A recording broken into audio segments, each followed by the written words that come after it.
What's up guys, in this video I'm going to show you how to color grade, taking this clip right here to this clip right here. Now if you want to download this clip and try this with me, in the description below I'll leave a link, and I've also left chapters on this video if you want to skip around. And the first thing you want to do to actually access the color grading panel in Premiere Pro is you select the clip like so, and all you have to do now is you go to the top right hand corner, click on color. I already have it open as you can see, and if you're in a rush you can just click on the auto feature. This normally does not do a lot to the clip itself, so the first thing that I actually want to do is I want to crank up the shadows quite a lot. Now it doesn't look that good right now, but the shadows are basically adding contrast to my clip, all the buildings in the clip. And then the next thing I do is I also like to turn down the whites a lot and turn down the blacks.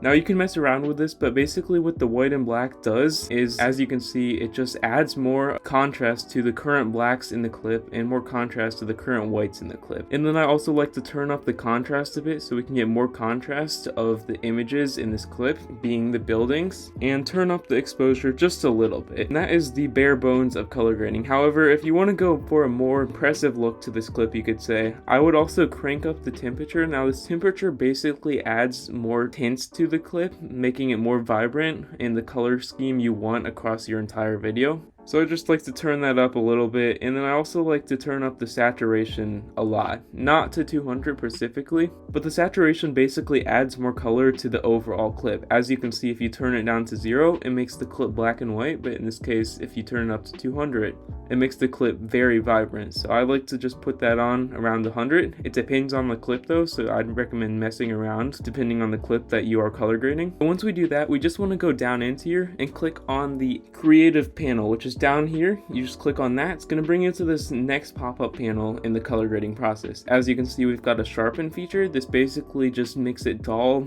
or sharper the objects in the clip. In this case, I want the buildings to be a little bit more sharp than they currently are.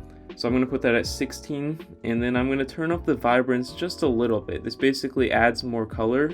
It's essentially saturation to this clip, but also turn up the saturation just a little bit. These two, vibrance and saturation, sort of work together. And if you want a little hint of highlights, you can just turn this down to the color that you want. In this case, I'm going to go for a little bit more red, so I'm going to turn this up a little bit towards here. And then if you actually go over to your effects control settings, as you can see, there's a luminary color option, but if we click on luminary scopes and then click on our clip as so, when it loads, as you can see, we've got a few panels here. We can either right click on this to see the histograms and actually see what we want to see. In this case, I'm going to turn on the waveform. Now the waveform, you want all of these waves sort of in the middle around the 50 mark in this clip, because if they're all up at the very top, I'll show you, but if they're all up at the very top or at the very bottom, you can see this clip is not balanced the way it should be. This is basically overall good guidance to have. As you can see, they're sort of in the middle right now, but if we turn this one thing up a little bit down too much, they're a little bit too low. But you essentially want all of these colors right here to be in the middle of the clip.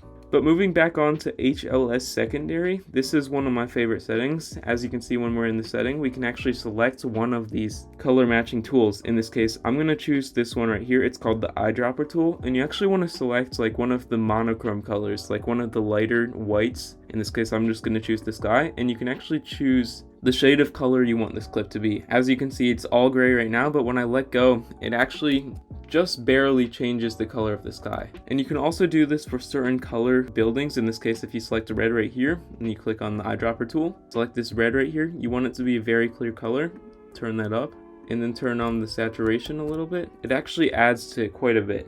And also, if you scroll down here, you can also increase the temperature for these certain reds. As you can see, this is the red temperature. It's being changed for this clip. And if you want a little bit of a tint in this and maybe some more contrast, if you don't want it to be as dull, you can just turn that up like so. And as you can see, this clip is already looking a lot better. However, if we do want to add a vignette, which is basically adding some side barriers around this clip, we can either create a mask, or we can click on vignette, which is the very bottom, and actually choose the amount we want it. As you can see, it shifts the focus of this clip, adding a little outline to the shot. It makes your eye focus on the very middle of the clip more. You can either add it white by increasing it all the way to the right, or left, which makes it black on the edges. In this case, I'm just going to do a little bit to the left, which makes it a little bit black, drawing your focus more to the center of this clip and even the road. And then I'm going to adjust the midpoint of this a little bit to the right because I don't want it to be as apparent as it currently is. And as you can see when I do that and then adjust the roundness, this basically is the feather. The feather is the amount that it gradually shows. In this case, I'm going to increase it a little bit and then increase the feather a whole lot too. And as you can see, if we click on this little FX thing in the top right hand corner right here, these are the before and after results of my color grading clip. And if you found this video helpful, leave a like down below and share this with a friend who also needs to learn how to color grade to make their shots look a lot better.